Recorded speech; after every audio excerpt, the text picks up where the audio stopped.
Nous parlons sur les 3 options de David. C'est ça qui va introduire vraiment notre message de ce matin. Je m'en vais définir l'onction.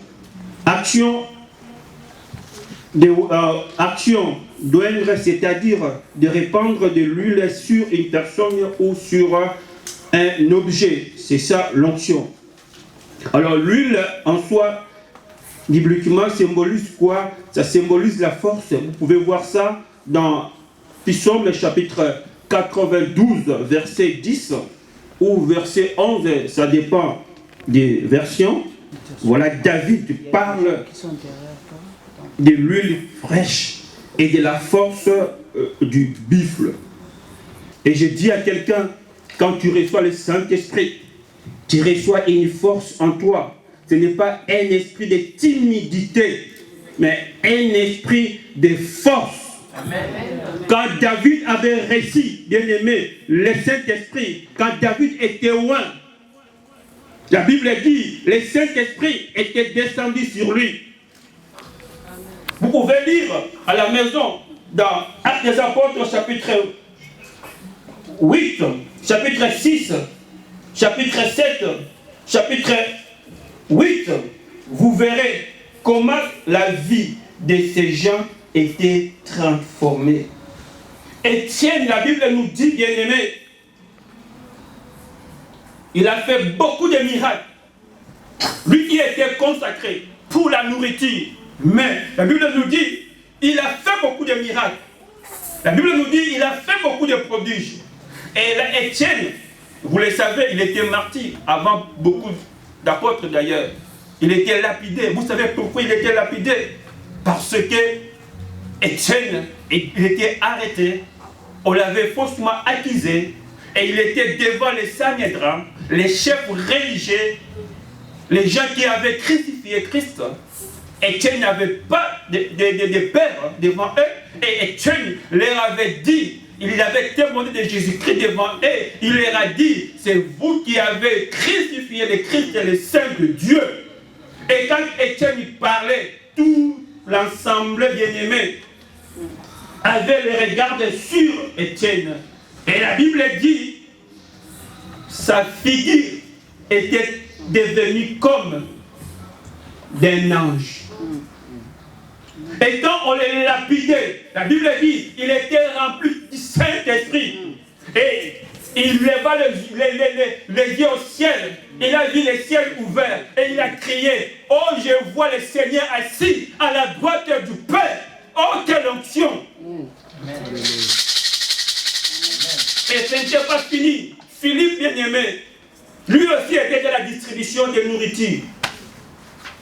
La Bible nous dit, donc ils étaient devenus comme des petits apôtres. C'est comme ça que moi, je vois ça. Ils étaient devenus comme des petits apôtres. Le Saint-Esprit avait saisi Philippe. Vous pouvez lire ça dans Actes des Apôtres, chapitre 8, versets 5 à 40. Et il a conduit Philippe à évangéliser un homme important, très important, un ethnique éthiopien, un Africain, ton frère. Alléluia. Amen. C'est Philippe qui l'avait évangélisé. Et là, Philippe l'a baptisé. Et au sortir de l'eau, la Bible nous dit, Philippe était enlevé par le Saint-Esprit. De ce lien-là à un autre lien, à Azote. Ce miracle, bien aimé, c'est seulement Jésus qui l'a fait. Amen. Alléluia. Amen. Voilà des bénéfices de l'onction ou des impositions de main. Nous devons aimer l'onction, bien aimé. Ces gens avaient reçu l'onction 2 fois. Ils étaient déjà remplis du Saint-Esprit, mais par après, bien aimé, on leur avait imposé les mains. Et ce n'était pas fini. Il y a aussi Paul et Barnabas. Vous savez, dans Actes des Apôtres, chapitre 13, versets 1 à 3, ils étaient là à l'église d'Antioche, en train de travailler pour Dieu.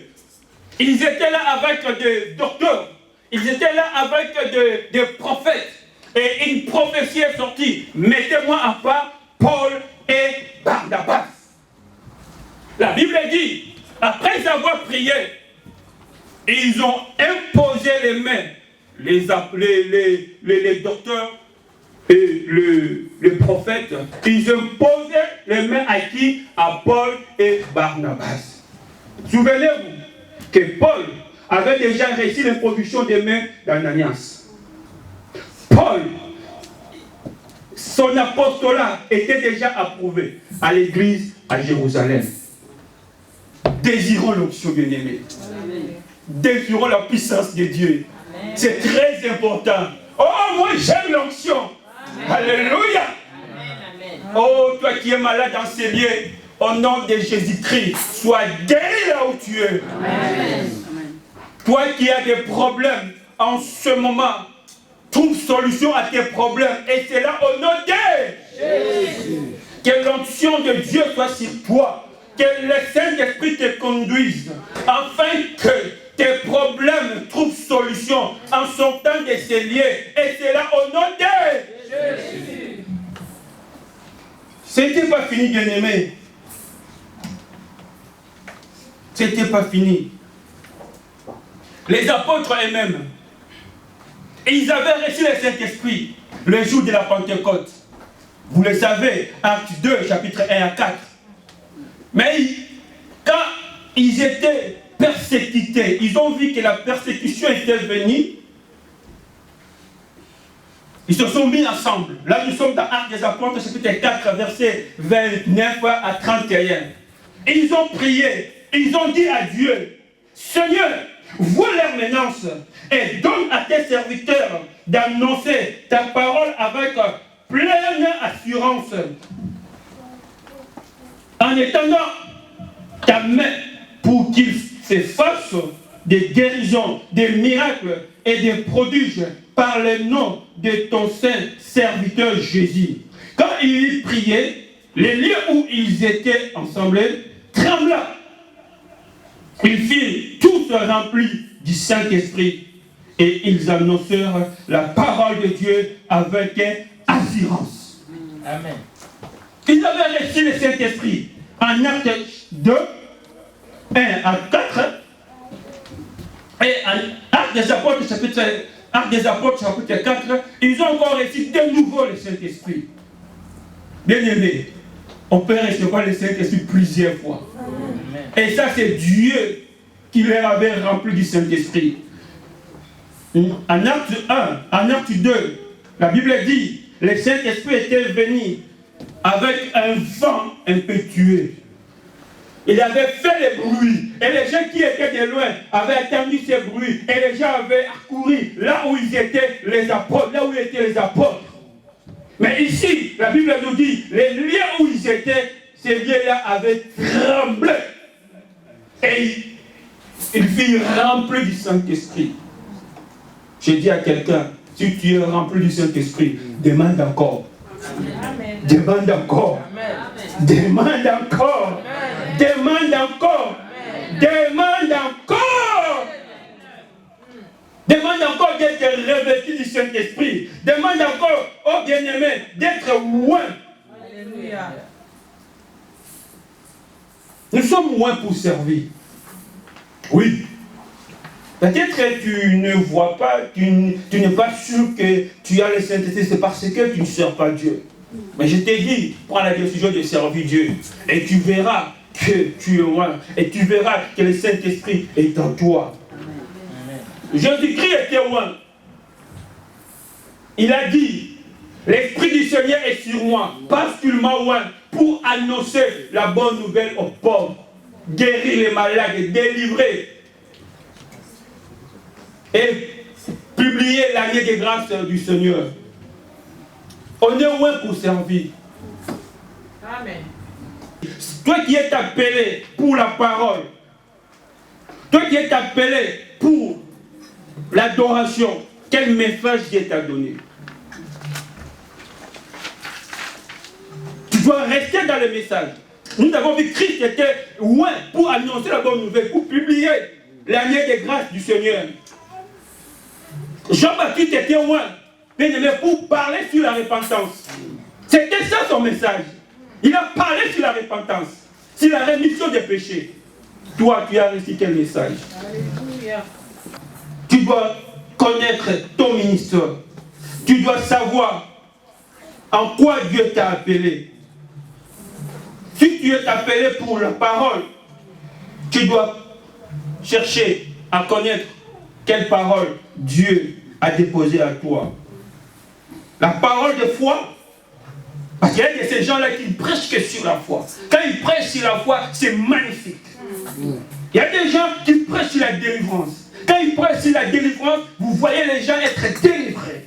Il y a des gens qui sont appelés pour la sanctification. Oh, je suis de ces gens-là. Alléluia. Qui incitent les gens à craindre Dieu. Amen. Il y a des gens qui prêchent sur la consolation. Il y a des gens qui prêchent, on récite la parole. Il fait des temps, il parle sur l'eschatologie. Toi, tu as reçu quelle parole? C'est très important. Je m'en vais pour finir. J'aborde pratiquement parmi les derniers points. L'onction diminue, baisse et s'éteint. Beaucoup de serviteurs de Dieu n'ont plus d'onction. Ou ils ont l'onction en moins ou en baisse. La Bible nous enseigne que Saoul avait perdu le Saint-Esprit, avait perdu l'onction. Et il est allé finir à l'occultisme, à l'idolâtrie. Donc quand un serviteur de Dieu perd l'onction, la voie obligée pour lui, c'est l'occultisme. Ne soyez pas étonnés de voir beaucoup de serviteurs de Dieu à travers le monde être dans l'occultisme. Parce qu'ils n'ont plus d'onction. Amen.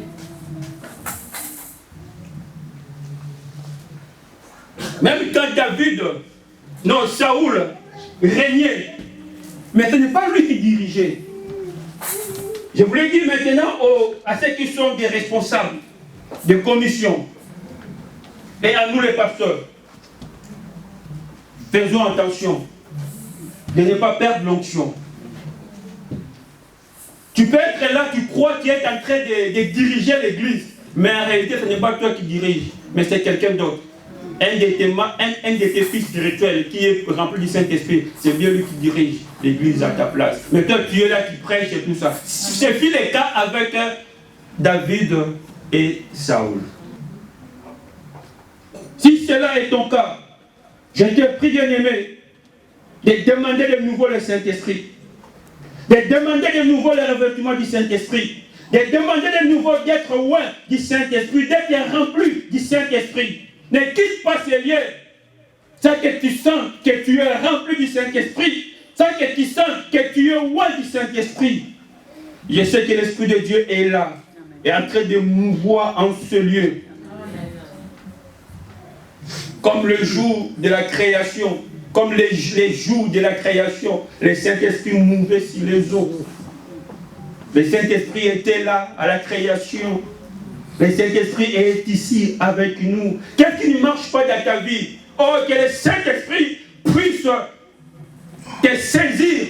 Et que ce qui ne marche pas dans ta vie puisse marcher. Et c'est là au nom de... C'est bien lui notre géniteur. Je ne sais pas si vous le savez. C'est le Saint-Esprit notre géniteur. C'est lui qui nous a donné la nouvelle naissance. Et c'est lui aussi qui va nous aider d'être enlevés. Alors il ne faut pas négliger le Saint-Esprit.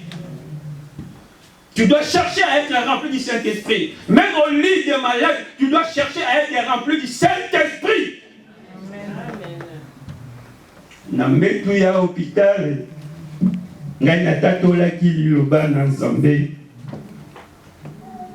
alléluia. Dieu est merveilleux. Ceux qui n'avaient pas j'allais bien chuter. Il fallait que papy soit là pour m'aider, mais il est de l'autre côté. Alors je continue mon message. Amen. C'est très important, bien aimé, d'être rempli du Saint-Esprit. Il y a des chrétiens aujourd'hui qui n'arrivent même pas à guérir un malade. Oh, mais c'est grave. Tu es quelle sorte de chrétienne? Hein? Les enfants malades, maman malade, tu as des frères malades, des voisins malades, mais tu n'arrives pas à prier pour eux. Demander la guérison. Je voulais dire à quelqu'un, la guérison, Dieu te l'a donnée. Tu n'as même pas à demander. La Bible nous dit ceci. Marc chapitre 16, verset 17 à 18. Voici les miracles qui accompagneront ceux qui auront crié en mon nom. Ils chasseront les démons. Mais toi, tu n'arrives pas à chasser les démons. Tu as toujours peur des démons.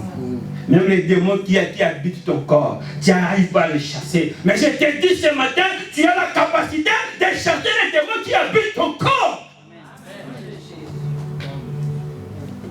Ils parleront des nouvelles langues. Oh, tu es chrétien et tu ne parles pas en langue. Bien-aimé, il faut que tu puisses revoir ta foi. Il dit encore, ils saisiront des serpents. S'ils boivent quelques breuvages mortels, il ne leur fera point de mal. À plusieurs fois, Dieu m'a fait voir.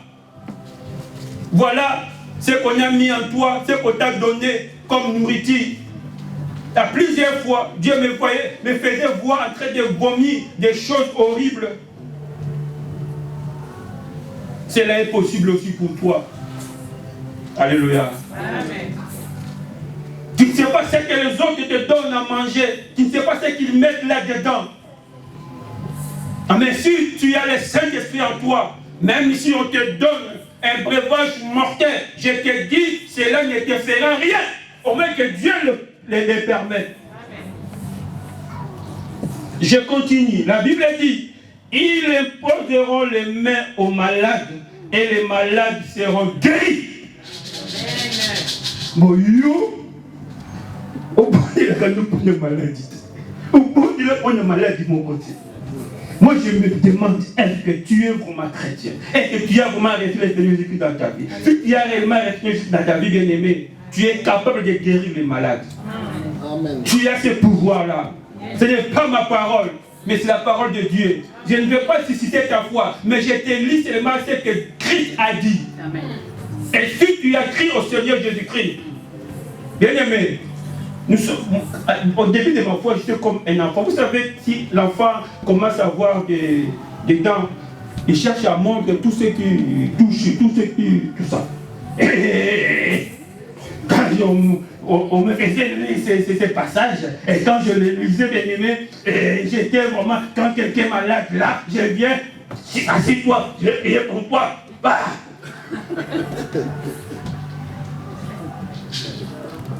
Tu dois chercher, bien-aimé, à expérimenter toutes ces choses. Alors, il y a des chrétiens, bien-aimés. Moi, j'ai dit, ces gens des chrétiens, les chrétiens qui n'arrivent pas à expérimenter ces choses, sont des chrétiens qui sont en panne du Saint-Esprit. Amen. Alléluia. Amen. Si tu n'arrives pas à chasser les démons dans ta vie, tu es en panne du Saint-Esprit. Si tu n'arrives pas à guérir les malades, tu es en panne du Saint-Esprit. Amen. Amen. Il y a des chrétiens qui sont là seulement pour injurier, pour critiquer, pour tromper, pour voler. Je te dis, tu es en panne du Saint-Esprit. Parce que Jésus-Christ était loin du Saint-Esprit et l'Esprit l'avait conduit d'être tenté. Et Jésus-Christ était tenté par le diable et Jésus-Christ n'était pas tombé parce qu'il était loin du Saint-Esprit. Si tu es loin du Saint-Esprit, tu ne tomberas pas. Amen. Amen. Amen.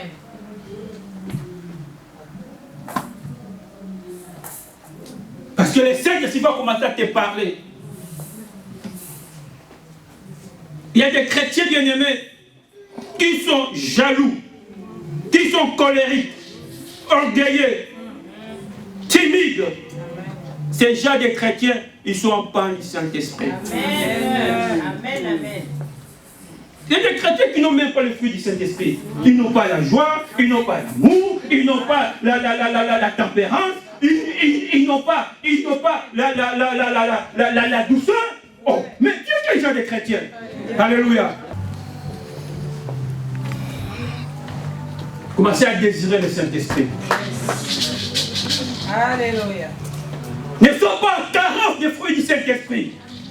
Ne sois pas en carence des dons spirituels. Ne sois pas en carence des dons spirituels. Il y a des chrétiens qui n'ont pas de dons spirituels, qui n'ont pas de...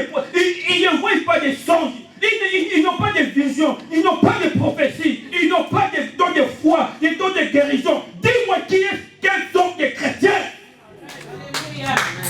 Dis-moi tu es quels sont des chrétiens. Les chrétiens que moi je connais, les chrétiens qui sont nés de nouveau, les chrétiens qui croient au Seigneur Jésus-Christ, ces chrétiens-là ont le Saint-Esprit, ont les dons du Saint-Esprit, ont la foi, ont les dons de guérison, les dons de prophétie, ils ont des manifestations du Saint-Esprit dans leur vie.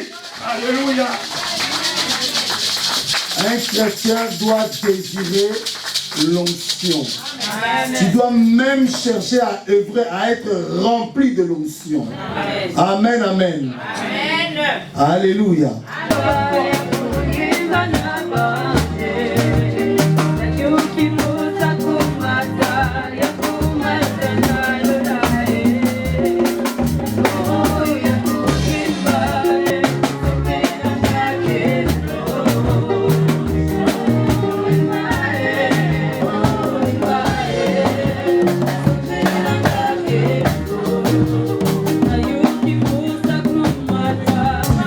Mon frère et ma soeur, la Bible dit que tu sois rempli de fruits de l'esprit.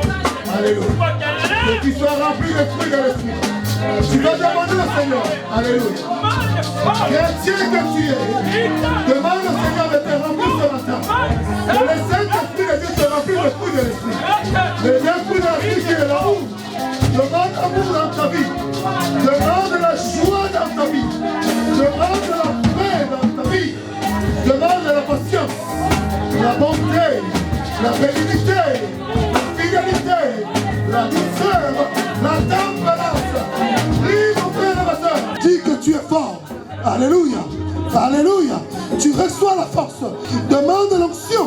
L'onction de la force. Car la Bible dit dans 1 Jean 2, verset 27.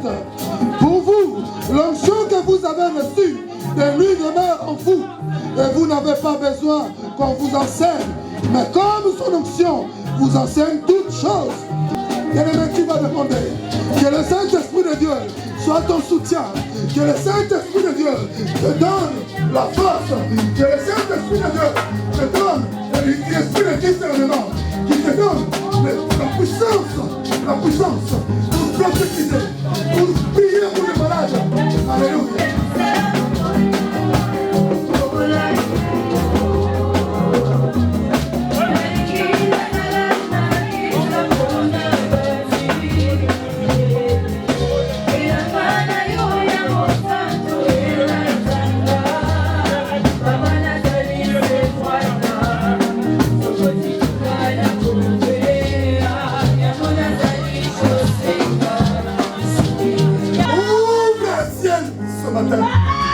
Comme le jour, Christ était parti dans le Jourdain.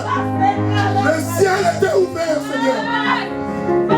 Seigneur, l'onction était descendue.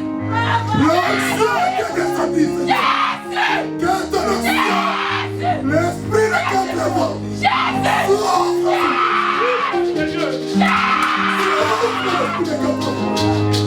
souffle, souffle, oh Seigneur, Seigneur. C'est ton peuple, Seigneur. Le ciel s'est ouvert. Envoie ton esprit ce matin.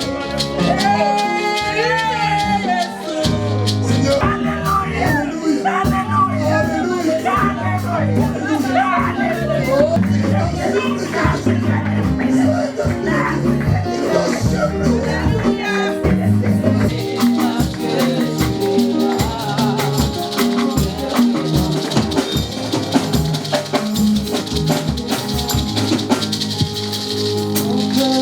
Dans la paix.